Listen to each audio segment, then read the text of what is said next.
Hello friends, मैं ममता चाहर ममता learn academy में आपका स्वागत करती हूँ।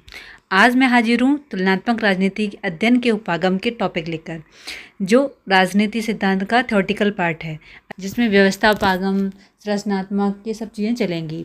तो चलिए आज स्टार्ट करते हैं थ्योरी के पार्ट से, जिससे क्वेश्चन बार बार बनते हैं। हर बार पीजीटी हुआ, एलटी ग्रेड हुआ, यूजीसी नेट हुआ, जिसमें से 3 से 4 क्वेश्चन आ ही जाते हैं। इसमें से तुलनात्मक राजनीति अध्ययन के उपागम, इन्होंने एक व्यवस्था उपागम से स्टार्ट होता है। ये अनुभववादी उपागम थे जो व्यवहारवादी क्रांति की देन है। वैसे तुलनात्मक राजनीति अगर देखा जाए तो ये होती क्या है, एक तुलनात्मक अध्ययन करना, बहुत सारे संविधानों का राजनीति में तुलनात्मक मतलब कंपैरेटिव देखना कि किसका संविधान किसके संविधान में क्या अच्छा है, क्या बुरा है, और उनसे सारी चीज़ें अच्छी कलेक्ट करना और फिर उसका विश्लेषण करके उसको यूज़ में लाना, जिससे राजनीति व्यवस्था बस पूरे विश्व की अन्य विभिन्न देशों की अच्छी हो सके।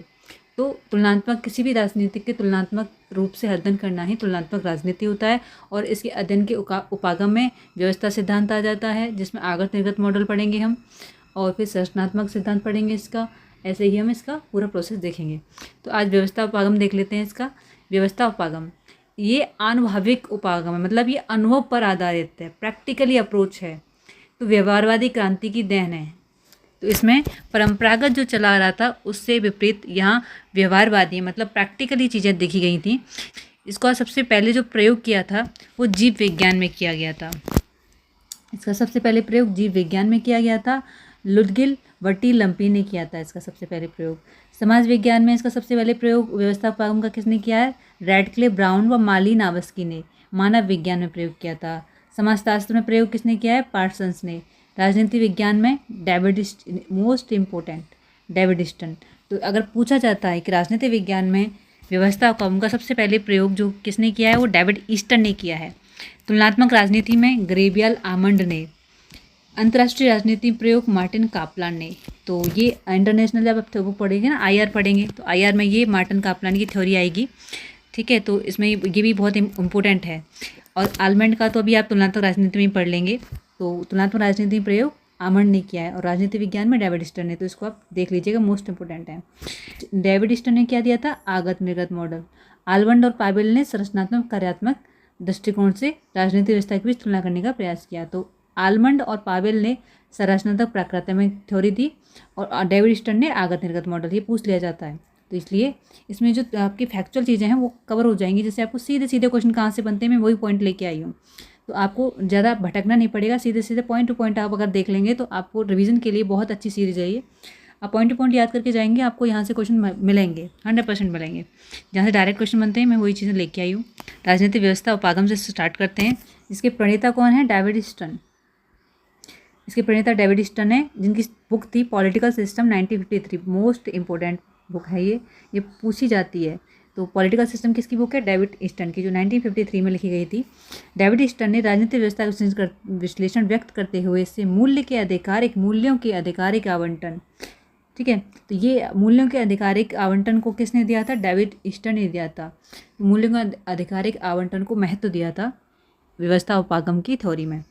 इसने राजनीतिक व्यवस्था का विश्लेषण आगत निर्गत मॉडल के माध्यम से किया है। आगत निर्गत मॉडल के माध्यम से इन्होंने राजनीतिक व्यवस्था का विश्लेषण किया है। विश्लेषण निरंतर चलने वाले प्रभाव के रूप में, मतलब जो है इसका ये जो विश्लेषण होता है वो निरंतर प्रभाव में चलता है। ऐसा नहीं है कि एक बार विश्लेषण हो गया तो फिर उसमें कोई चेंज नहीं होंगे, दिन ब दिन उसमें कुछ ना कुछ चेंज होते रहते हैं। जैसे आज हमने कोई भी व्यवस्था का विश्लेषण करके ये थ्योरी दे दी कि हाँ आज के लिए ये सही है, लेकिन क्योंकि समय के साथ परिवर्तन होता रहता है तो परिवर्तन के अनुसार भी थ्योरी भी चेंज होती है और सिद्धांत भी चेंज होते हैं, तो उसका विश्लेषण भी चेंज होता है। आगत मतलब होता है एक डिमांड। इस आपने जैसे सोसाइटी में अगर डिमांड उठ रही है तो डिमांड उठेगी सोसाइटी में, उसके लिए आंदोलन होंगे, फिर वो सरकार के पास जाएंगे, फिर सरकार उस पर प्रोसेस करेगी, फिर सरकार उससे रिलेटेड नीतियाँ बनाएगी, फिर वो हो जाएगा निर्गत मतलब आउटपुट। तो डिमांड क्या हो गया, आगत, और जब आउटपुट में जो रिजल्ट निकला उस मांग के अकॉर्डिंग क्या मिला हमें, तो वो हो गया निर्गत। तो ऐसे इसकी थ्योरी है।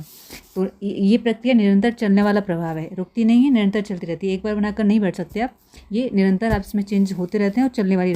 ईस्टन ने फीडबैक को बहुत महत्व दिया है इसमें। ईस्टर ने फीडबैक के माध्यम से गतिशीलता प्रदान की। मतलब जो निरंतर चलने वाली प्रक्रिया है वो कब होती है? फीडबैक, जब हम कोई व्यवस्था बना देते हैं। जैसे हम रेस्टोरेंट में जाते हैं तो वहाँ पर हम जब अपना खाना वाना खाते हैं तो उसके बाद हमें फीडबैक हमसे लिया जाता है। अगर हम फीडबैक में उनका कुछ पॉजिटिव या नेगेटिव रिव्यू देते हैं, नेगेटिव रिव्यू दे देते हैं, तो वो क्या करते हैं, वो रेस्टोरेंट अपना सुधार करेंगे इसमें कि यहाँ ये हमारे रेस्टोरेंट में ये गलती है, इसमें ये चीज़ें हम सुधार कर लेंगे तो हमारा रेस्टोरेंट और ऊपर उठ सकता है। तो ऐसी ही व्यवस्था होती है कि कोई भी व्यवस्था में कोई ना कोई कमी रहती है। अगर हम फीडबैक लेंगे जनता से कि क्या कमी है तो वो हमें फीडबैक देगी, फिर उसके बाद हम उसमें सुधार कर सकते हैं। तो फीडबैक के माध्यम से वो जो गतिशीलता प्रदान होती है, व्यवस्था को गतिशीलता प्रदान करने की प्रक्रिया फीडबैक के माध्यम से होती है। तो फीडबैक को, पुनर्निवेश को बहुत ही महत्व दिया है इसमें व्यवस्थापगम में। इसने अनुरक्षण व व्यवस्था अवस्थिति में विभेद करता है यह। अब ईस्टर्न के मॉडल, 3 प्रकार के मॉडल थे: आगत निर्गत model, black box and white box model and flow model.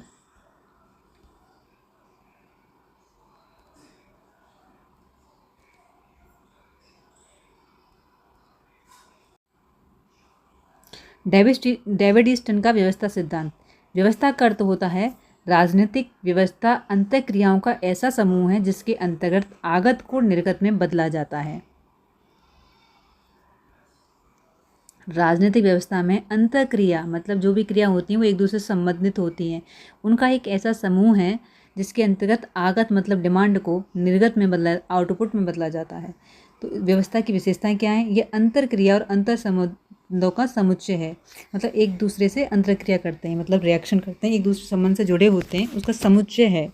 मूल्यों का आधिकारिक आवंटन, जो भी मूल्य होते हैं, वैल्यूज़ होती हैं, उनका एक दूसरे के साथ आवंटन मतलब वितरण मतलब डिस्ट्रीब्यूशन करता है।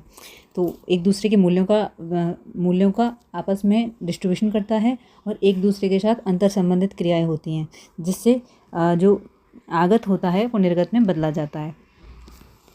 व्यवस्था के तत्वों का समूह, व्यवस्था के तत्वों के समूह कौन कौन से हैं? अंतर संबंधित, अन्योन्याश्रित, अंतःक्रिया। अब व्यवस्था तत्वों के समूह हो गए, अंतर संबंधित होना चाहिए, अन्योन्याश्रित मतलब एक दूसरे पर डिपेंड रहती है ये थ्योरी। अंतःक्रिया मतलब एक दूसरे से क्रिया कर रिएक्शन, एक दूसरे से रिएक्शन के द्वारा ही होती है।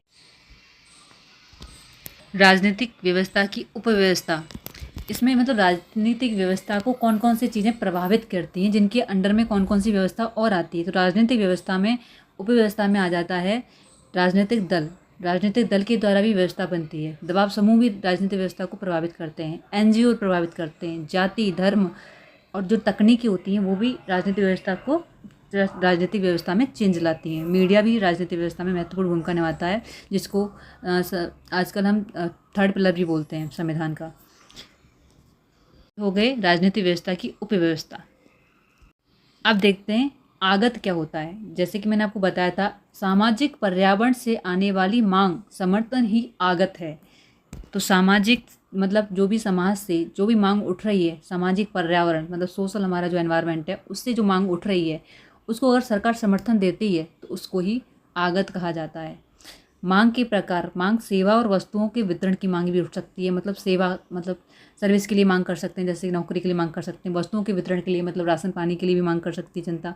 व्यक्तियों की व्यवहारों के नियंत्रण की मांग, किसी पर प्रतिबंध के लिए भी मांग कर सकती है। राजनीतिक व्यवस्था में सहभागिता की मांग मतलब राजनीतिक रूप से एक्टिव होने के लिए हमें अधिकार, राजनीतिक अधिकार की भी मांग कर सकती है, जिससे हम ज़्यादा से ज़्यादा लोग पार्टिसिपेट करें जो विधि और कानून बनाने में। तो उनकी सहभागिता के लिए भी मांग कर सकते हैं कि हमें भी समान अधिकार दीजिए, जिससे हम राजनीतिक व्यवस्था में आकर कुछ चीज़ें अपने सहभागिता दे सकें कुछ चीज़ों में। सांकेतिक रूप में समर्थन, तो ये इन चीज़ों में भी जो मांग उठती है, मांगों के ये प्रकार हैं, जिसमें सेवाओं वस्तुओं का वितरण हो गया, व्यक्तियों की व्यवहारों के नियंत्रण की मांग हो गई, राजनीतिक व्यवस्था में सहभागिता की मांग हुई, सांकेतिक रूप से समर्थन। तो ये आ सकता है कि आगत में कौन कौन सी मांग हो सकती हैं, तो ये आप देख लीजिएगा। और जो समर्थन मिल जाता है वो आगत कहलाता है। आमंड ने इनपुट, इस जो इनपुट फंक्शन है इसको क्या बोला है? Political function. तो ये पूछ लिया जाता है, क्वेश्चन आ चुका है, ये बहुत ही इंपॉर्टेंट है कि आमंड ने इनपुट फंक्शन को क्या शब्दावली दी है? Political function.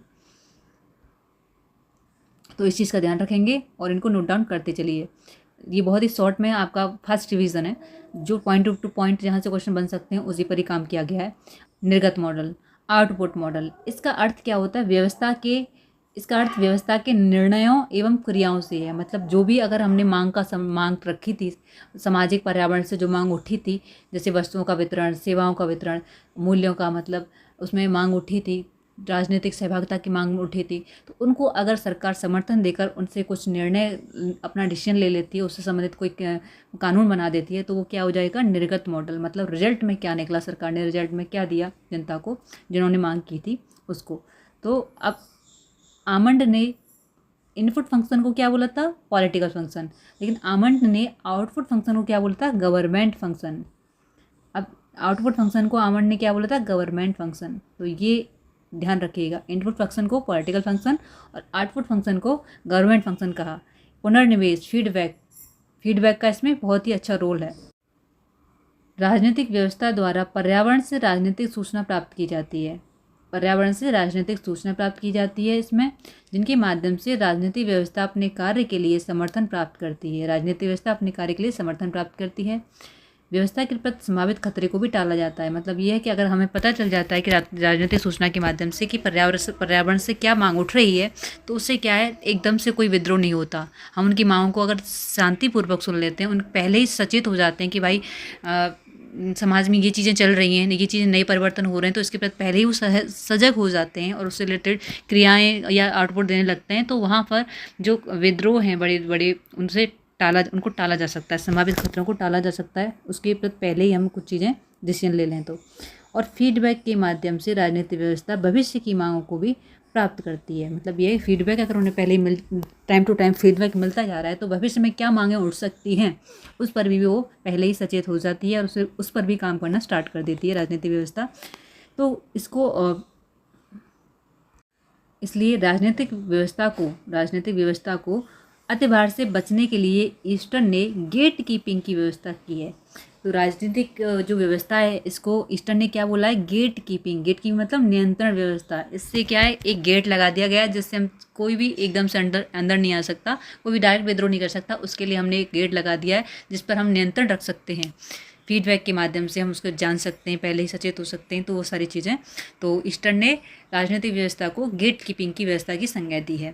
इसमें से कौन कौन से क्वेश्चन बन सकते हैं, जैसे आउटपुट फंक्शन को उन्होंने गवर्नमेंट फंक्शन किसने कहा, आमंड ने। इनपुट फंक्शन को आमंड ने क्या कहा था, पॉलिटिकल फंक्शन। फीडबैक को इसमें बहुत ही इंपॉर्टेंट रोल प्रदान किया गया है। संभावित खतरे को इस निर्गत मॉडल से टाला जा सकता है और भविष्य की मांगों को भी प्राप्त किया जा सकता है। और गेट कीपिंग की संज्ञा किसने दी है, ईस्टर्न ने राजनीतिक व्यवस्था को। ये है इनपुट आउटपुट मॉडल का पूरा स्ट्रक्चर। जैसे एनवायरनमेंट है, ये एनवायरनमेंट है हमारा, सोशल एनवायरनमेंट। इसमें क्या मांगें उठ रही हैं, तो उसके लिए इनपुट ये रहा, डिमांड उठी, डिमांड को सपोर्ट मिली तो पॉलिटिकल सिस्टम में गया। फिर डिमांड उठी, पहले डिमांड उठेगी, फिर उसको सपोर्ट मिल जाएगी तो वो पॉलिटिकल सिस्टम में जाएगा। पॉलिटिकल सिस्टम में जाएगा तो यहाँ पर फिर डिसीजन होगा। यहाँ हमारी जो कार्यपालिका, विधायिका जो भी हैं वो डिसीजन लेंगी, फिर उसको विधायिका डिसीजन लेगी, फिर उसको आउटपुट में कार्यपालिका लागू करेगी। आउटपुट में जो भी डिसीजन निकल के आएगा उससे हमारा क्या बनेगी, कोई विधि बन सकती है। और इसके बाद फिर हम जो विधि बनी उसका फिर से फीडबैक जाएगा कि सही बनी कि नहीं बनी, फिर उसको फीडबैक मिलेगा, फीडबैक फिर जनता देगी, फीडबैक जिसने डिमांड की थी, और फिर ये पॉलिटिकल सिस्टम में जाएगा और फिर ये डिसीजन बनेगा, फिर उसमें चेंजेस आके और परफेक्टनेस आएगी। तो ये है पूरा इनपुट आउटपुट मॉडल। समझ में आया? तो कैसा लगा आज आपको लेक्चर? ये आज के लिए इतना ही, क्योंकि इसका छोटे छोटे टॉपिक हैं, थोड़ा वैसा वाला टॉपिक है, इसको ज़्यादा नहीं डिटेल में करेंगे, छोटी छोटी चीज़ें इसमें कवर करेंगे जिससे आपको क्लियर होता चले। एकदम से ज़्यादा दे देंगे हम तो कंटेंट ज़्यादा दे देंगे तो आपके दिमाग में थोड़ा कन्फ्यूज़न हो सकता है। तो हमने क्या क्या पढ़ा था, चलिए देख लेते हैं, रिवीजन मार लेते हैं एक बार, जिससे आपको माइंड में बन पाए। राजनीतिक व्यवस्था के अध्ययन के उपागम, जिसमें हमने पहले देखा था व्यवस्था उपागम, जो क्या हुआ है, अनुभव पर आधारित है, व्यवहारिक क्रांति की देन है। सर्वप्रथम प्रयोग इसमें किसने किया था, लुदगिल वटी लंपी ने किया था। समाज विज्ञान में सबसे प्रयोग रेडक्लिफ ब्राउन और मालिनोव्स्की ने किया था। समाजशास्त्र में प्रयोग पार्सस ने किया था। मोस्ट इंपोर्टेंट राजनीति विज्ञान, तुलनात्मक राजनीति और अंतर्राष्ट्रीय राजनीति। तो राजनीति विज्ञान में डेविड ईस्टर्न ने, तुलनात्मक राजनीति में आमंड और ग्रेबियल आमंड ने, और अंतर्राष्ट्रीय राजनीति में मार्टिन कापलन ने इसका प्रयोग किया था। आगत निर्गत मॉडल किसने दिया था, डेविड ईस्टर्न ने, और संरचनात्मक प्राकृतिक मॉडल किसने दिया था, आलमंड व पावेल ने। ये पढ़ा था हमने। राजनीतिक व्यवस्था उपागम देख लिया था, जिसमें डेविड ईस्टर्न ने दिया है, जिसकी बुक थी पॉलिटिकल सिस्टम 1953। और इसमें पुनर्निवेश को बहुत ही महत्व दिया गया है। और राजनीतिक व्यवस्था उपागम क्या है, जो राजनीतिक व्यवस्था का विश्लेषण करते हुए मूल्यों को आधिकारिक आवंटन के रूप में व्यक्त किया गया है। 3 मॉडल थे, आगत निर्गत model, input output model, black box and white box model and flow model. Flow model मतलब जो गतिशीलता प्रदान करता है। इनपुट आउटपुट मॉडल कर चुके हैं, ब्लैक बॉक्स और व्हाइट बॉक्स मॉडल और फ्लो मॉडल रह गया अभी। डेविड का व्यवस्था सिद्धांत ये क्या है, व्यवस्था का क्या अर्थ है, अंतःक्रियाओं का समूह। व्यवस्था क्या है, अंतःक्रियाओं का ऐसा समूह है जिसके अंतर्गत आगत को निर्गत में बदला जाता है। तो व्यवस्था सिद्धांत क्या है, आगत को निर्गत में बदलने वाली प्रक्रिया। इसकी हमने विशेषताएं देख ली थी, तत्वों का समूह देख लिया था।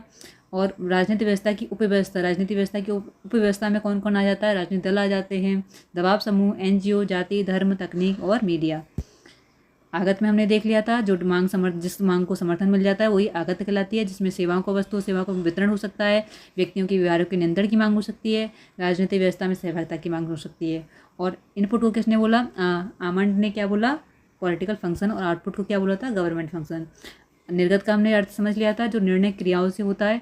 निर्गत मॉडल मतलब आउटपुट, आउटपुट क्या निकला, निर्णय जो क्रियाएं होती हैं वो होता है। फीडबैक के माध्यम से इसमें भविष्य की मांगों को प्राप्त किया जा सकता है। और निर्गत मॉडल को राजनीतिक व्यवस्था को अतिभार से बचने के लिए ईस्टर्निक गेट कीपिंग की व्यवस्था की संज्ञा दी। ये इनपुट मॉडल मैंने आपने बता दिया कि यहाँ पे इनपुट मॉडल में हमने डिमांड होती है, फिर इसको सपोर्ट मिल जाती है, वो पॉलिटिकल सिस्टम में जाता है, वहाँ पर डिसीजन होता है, डिसीजन और पॉलिसी बनती हैं, पॉलिसी बन के वो आउटपुट निकलती हैं, पॉलिसी तो विधेयक के रूप में, जो भी कानून होता है उसके रूप में, फिर वो एनवायरनमेंट में जाती हैं, फिर उसके बाद फीडबैक लेके आती हैं, डिमांड जहाँ से डिमांड उठी थी वही फीडबैक देते हैं, फिर उसमें कोई चेंज अगर करना होता है तो फिर वो पॉलिटिकल सिस्टम में जाता है, फिर डिसीजन होता है, फिर उसमें परफेक्टनेस आके दोबारा कोई ना कोई पॉलिसी बनती है। तो ये था इनपुट आउटपुट मॉडल। आपको कैसा लगा आज का लेक्चर यहीं तक हम करते हैं, आज यहीं तक क्लास समाप्त करते हैं, क्योंकि आगे हम नया संरचनात्मक प्राकृतिक मॉडल पढ़ेंगे जो बहुत ही इंटरेस्टिंग रहने वाला है। आज का लेक्चर आपको कैसा लगा कमेंट करके जरूर बताइएगा। और हमारे साथ ये सीरीज़ पूरे कंप्लीट देखने के लिए चैनल को सब्सक्राइब और दोस्तों के साथ शेयर जरूर कीजिएगा। तो थैंक यू सो मच।